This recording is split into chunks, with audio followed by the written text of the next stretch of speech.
Oh hey friends, welcome back to The Nerdy Filmmaker. Today we are talking about shutter speed.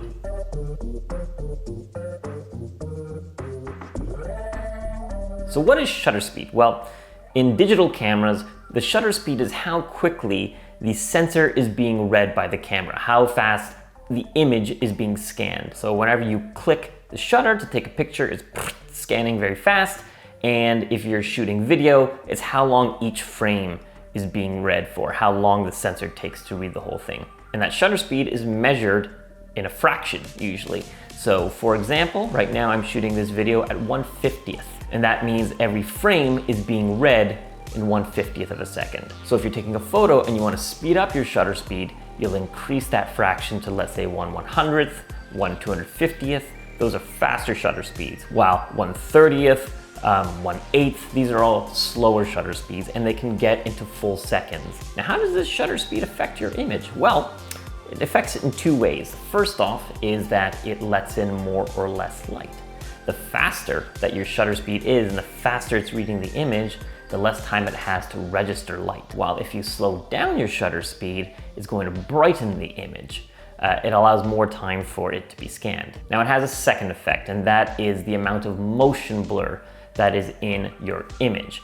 Now that can be either motion blur caused by subjects in the frame moving around, or let's say you're photographing some water or something flying in the air, or it can also be your own hand movement. If you're not on a tripod and you're holding the camera, well, your movement is causing motion as well. So if you want to get a crisper image in photography, you'll want to increase your shutter.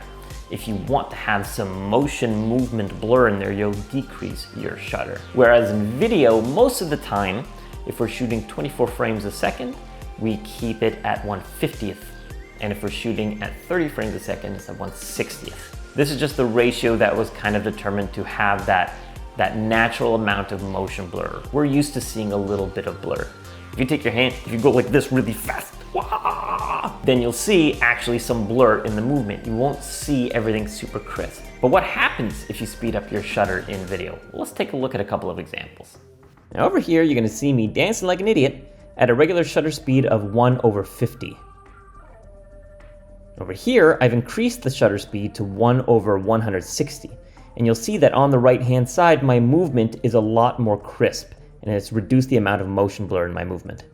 Now to see these differences in shutter speed in action, here's two fight scenes. The first one here is shot at the regular shutter speed of 1/50th. Here we see a second fight scene that was shot with an increased shutter speed, and it adds a bit of grittiness to the movement. That sharpness and lack of motion blur is seen not only in the movement of the characters, but in the movement of the camera. So as a final note for any photographers out there, the longer lens and the more zoomed in lens you have, the more it's gonna register any hand movement. So there's kind of like a safe formula if you want to follow. If you take your lens focal length, so let's say it's a 100mm lens, then flip that around into a fraction. So you'd want to be shooting at least 1/100th of a second in order to safely eliminate motion blur. Just kind of like a safe guideline. At that point, if you have steady hands and you can afford to go a little bit lower, go for it, but maybe not on any kind of like super important photos that you're shooting for a client and you need them to be sharp and you don't have a second chance. Better safe.